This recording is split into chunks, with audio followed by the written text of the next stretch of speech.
Herkese merhaba arkadaşlar. Bugün sizlere muhabbet kuşlarının çiftleşmesi ve yavru muhabbet kuşunun yem kırmaya başlaması arasında geçen süreçten kısaca bahsetmek istiyorum. Videomuza geçmeden önce henüz değilseniz kanalımıza abone olarak bildirim zilini açmayı, görüş ve önerilerinizi yorum yaparak paylaşmayı, hoşunuza giden videolarımızı beğenmeyi unutmayalım lütfen. Eş olan muhabbet kuşlarının ergenlik, erişkinlik dönemlerine geldikten sonraki süreçte içgüdüsel olarak çiftleşme eğilimine girerler ve başarılı bir çiftleşme sürecinden sonra yaklaşık olarak 10 gün geçer ve ilk yumurta yuvala, varsa da yuvanın içindeki folluğa düşer. Çiftleşen eş olan muhabbet kuşlarınızın kafeslerine yuvalık takmayı unutmayın lütfen. Eğer yuvalık olmazsa genelde dişi kuşlar kafesin içinde yumurtlayabiliyor ya da hiç yumurta yapmayabiliyor veya yumurta zarar görüyor, yavru gelişimi gerçekleşmiyor. Muhabbet kuşlarımız çiftleşti. Yaklaşık olarak da 10 gün geçtikten sonra ilk yumurtamız geldi. İlk yumurtadan itibaren yaklaşık olarak 2 gün arayla diğer yumurtalar da gelmeye devam eder. Ortalama olarak 4-6 civarında yumurta yumurtlar dişi muhabbet kuşu. Bu yavrular az önce söylediğim gibi 2'şer gün arayla, bazen de bir gün arayla çıkar. Yumurtlama işlemi süreci başladıktan sonra özellikle şu an görmüş olduğunuz gibi kalamar kemiği bulundurmayı ihmal etmeyin lütfen. Mineral blok, gaga taşı gibi yan ürünleri de kafeste bulundurunuz. Yumurtlama sürecinde kuşların kalsiyum ihtiyaçları daha çok olacağı için kalsiyum ihtiyaçlarını da bu gaga taşı ve kalamar kemiği sayesinde karşılayarak sağlıklı bir gelişim gözlenebilir. Yumurtalar, daha doğrusu ilk yumurta çıktıktan sonra eğer veriyorsanız kızıştırıcı ya da buna benzer mamaları kesmenizi öneririm. Neden? Çünkü artık dişi kuşumuz yumurtaların üzerine yatarak, yani kuluçka sürecine gireceği için şu an gördüğünüz gibi erkek kuş onu her fırsatta çiftleşmek için ya da vakit geçirmek için yuvalıktan çıkartacaktır. Dişi kuş yumurtalar varken yuvalık dışında ne kadar çok süre geçirirse yavruların gelişiminde o kadar kötü, olumsuz etkilenecektir. Bütün yumurtalar çıktı. Hepsini kuluçkaya yatıyor dişi kuşumuz. Bu süreçte ne yapmalıyız? Kafes temizliğini onları çok ürkütmeden ya da rahatsız etmeyecek şekilde yapabiliriz. Yemliklerini ve suluklarını yine her gün temizlemeliyiz. Ekstra gürültü ya da onları korkutacak şeylerden uzak durmalıyız. Tüm yumurtalarımız çıktı. Kuşlarımız sağlıklı besleniyorlar. Her şey yolunda. Yaklaşık olarak 18 gün içerisinde ilk yavrumuz yumurtadan çıkmaktadır. İlk yavrumuzun yumurtadan çıkmasıyla birlikte bir elmayı 3-4 parçaya bölerek kafes tellerine takılan aparatlara ya da yemliğine, mamalığına koyarak doğan yavrunun sindirim sisteminin daha sağlıklı çalışmasına yardımcı olabiliriz. Vermezsek de sorun olmayabilir ama biz en kötü ihtimalleri de düşünerek tüm önlemleri almak zorundayız. Sindirim ya da dışkı yapamadığı için, boşaltım sisteminde iyi çalışmadığı için, yani kısaca dışkısını yapamadığı için yavru ölümleri gerçekleşebilmektedir. Elmanın ilk yavrunun yumurtadan çıkmasıyla beraber kafes içine uygun bir yere koyduğunuzda baba erkek muhabbet kuşu yiyerek dişi de yavruya kusabilir ya da baba ve anne aynı anda yiyip yine yavruya kusabilir. Böylece yavru ölümlerinin bir nedenini ortadan kaldırmış oluruz. Tüm yavrularımız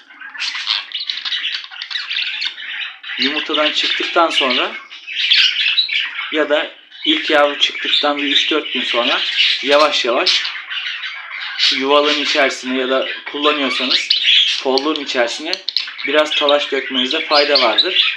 Hem dışkıların yavruya yapışmasını engellersiniz hem de temizlik yapmak istediğiniz zaman daha kısa sürede daha kolay bir temizlik yapabilirsiniz. Tüm yavrular yumurtadan çıktıktan sonra yaklaşık olarak 3 hafta içerisinde tüylenirler tamamen. Ve bu tüylenmelerini takip eden bir hafta sonrasında, yani yumurtadan çıktıktan sonraki bir aylık bir süreç sonunda yavaş yavaş artık yuvalığın deliğine, oradan da anne ve babasının bulunduğu kafesin içerisine doğru hareket etme eğilimi gösterirler. Yani özetleyecek olursak, çiftleşme gerçekleştikten sonra yaklaşık olarak 2 aylık bir süre sonunda yavru muhabbet kuşlarımız yem kırmaya başlarlar. Dileğinize göre kabuksuz yem ya da farklı mamalarla yavruların gelişimine katkıda bulunabilirsiniz. Tüm yavrular yumurtadan çıktıktan sonra yine yumurta maması takviyesi yapabilirsiniz. Ben kiloluk olarak poşetle satılan yumurta maması alıyorum. Ona da havuç rendeleyerek kuluçka dönemi öncesinde ve sonrasında anne ve babanın ve yavruların sağlıklı ve iyi beslenmesine yardımcı oluyorum. Denemenizi önerebilirim. Şu an görmüş olduğunuz bu yavrular Figoidino'nun ikinci ağız yavruları. 4 tane. 3'ü erkek, bir tanesi dişi sanırım. Niye sanırım diyorum. Henüz 1,5 aylık falan ortalama 4'ü de. Cerre renkleri üçüncü ayda biraz daha netleşiyor. Sonradan erkek zannettiğimiz kuşlar, dişi zannettiğimiz kuşlar erkek çıkabiliyor. O yüzden çok emin değilim. Şu an bu tarafta da Figoidino'nun ilk ağız yavruları ve bıcırık var. Bir sonraki videoda bu ilk ağız yavrulardan 3 kardeşe hangi isimleri neden verdiğimi anlatmak istiyorum sizlere. Umarım o videomuzu da izleyerek beğenirsiniz. Evimizde çok güzel bir ses ve gürültü var. Yalnız kuşları çok sevdiğim için bu gürültüler nadir olarak beni rahatsız ediyor. İlave olarak sizlerle paylaşmak istediğim bazı bilgiler var. Yumurtlama sürecinde, yani çiftleşmeden itibaren ortalama 16 saat kuşların ışık altında kalması ya da gün ışığından faydalanması gerekiyor. Ne zaman ki anne ve babayı ayıracak oluruz, o zamana kadar yaklaşık olarak günde 16 saat gün ışığı ya da elektrik ışığıyla kuşların aydınlık bir ortamda bulunması gerekiyor. Anne ve babayı ayırdıktan sonra 8 saat gün ışığı, diğer saatlerde de karanlık ortamda bulunabilirler. Şu an kayıt esnasında konuşuyorum ama dinlerken kuşların sesinden benim sesim ne kadar anlaşılıyor görmüş olacağım. Videomuzun sonunda da ilk kez ilk ağız yavrularla ikinci ağız yavruları aynı anda kafesten çıkartacağım. Nasıl tepki vereceklerini görmek istiyorum. Şu an görmüş olduğunuz ikinci ağız yavruların ilk yavrusu, yani en büyük kardeş. Burada da ikinci ağız yavruların en küçüğü, en sonuncu kardeş var. Şöyle netleştireyim. Tabi ilk ağız ve ikinci ağız yavruları ilk kez aynı anda saldım. Ve şöyle göstereyim sizlere. İlkağız yavrular perdede takılmayı çok seviyorlar. Bıcırık da bu taraftan girip diğer taraftan çıkıyor. Burada iki tane ikinci ağız yavru. Bir tanesi oyun istasyonunda.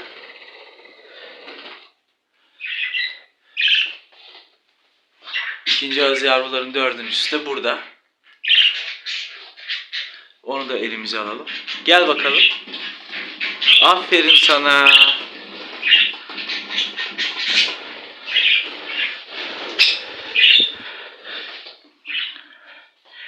Şu an ilk kez ilk ağız ve ikinci ağız yavruları birlikte dışarı çıkarttım. Şu ana kadar ilk ağız yavrularla bıcırık birlikte, ikinci ağız yavrular ise birlikte takılıyor. Burada bir oyuncu değişikliği oldu. Tabii ikinci ağız yavruların uçma kabiliyetleri henüz çok iyi değil. O yüzden bazen duvara ya da tavana çarpabiliyorlar.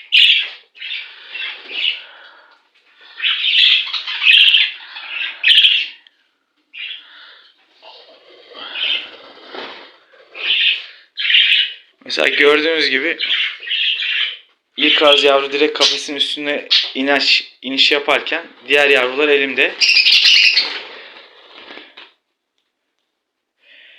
Baktığınız zaman hepsi birbirine benziyor gibi ama hepsinin kendine özel ayrımları var. Şu an çok fazla netleyemiyorum. Bir elim dolu olduğu için.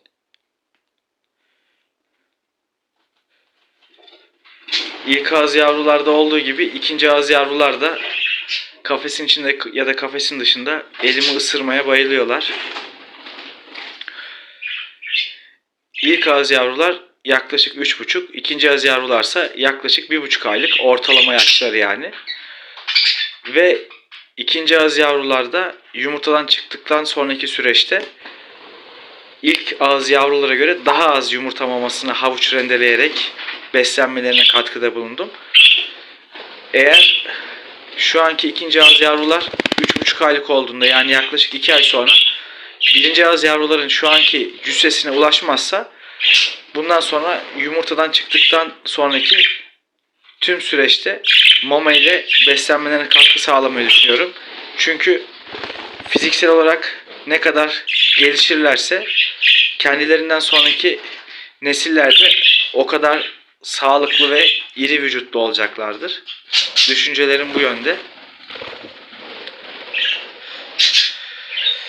Videomuzun sonuna yaklaşmak üzereyiz arkadaşlar. Şöyle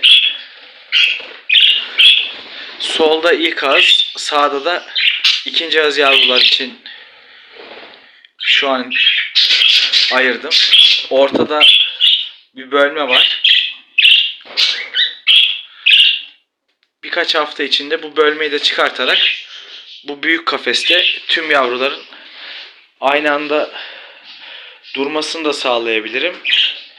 Ya da ilk ağız yavrulardan bir tanesi bıcırıkla eşleşene kadar kafesleri birleştirmem. Onlar eşleştikten sonra kalan iki yavruyla ikinci ağız yavruları bir yere koyabilirim.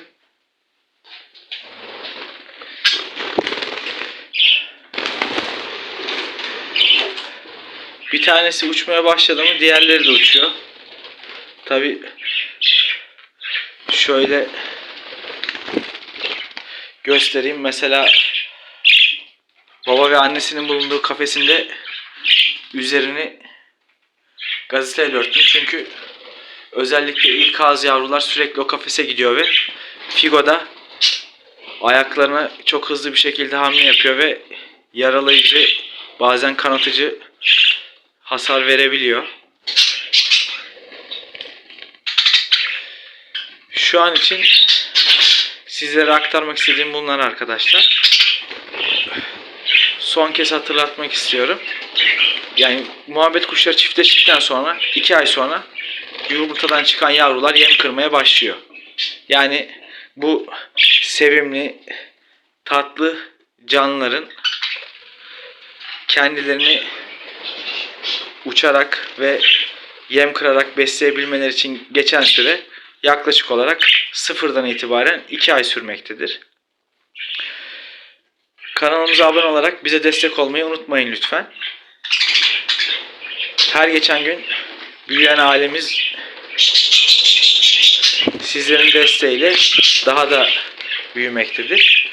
Bu arada kısa videolar ara ara atıyorum ama söylemeyi unuttum sanırım. Şu an yuvalıkta da 3. yıldız yavrulardan 2 tane yumurta var. Yaklaşık olarak 2 ay sonra eğer şu anki 1. ve 2. yıldız yavrulardan sahiplendireceğim olmazsa bir 15-16 tane kuş olmasını hedefliyorum elimde.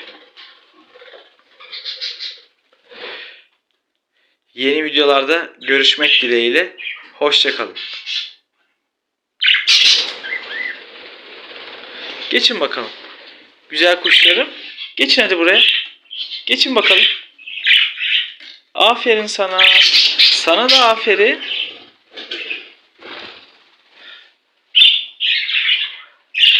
Herkes bulduğu bir yere konuyor. Baksanıza. Çok tatlı değil mi?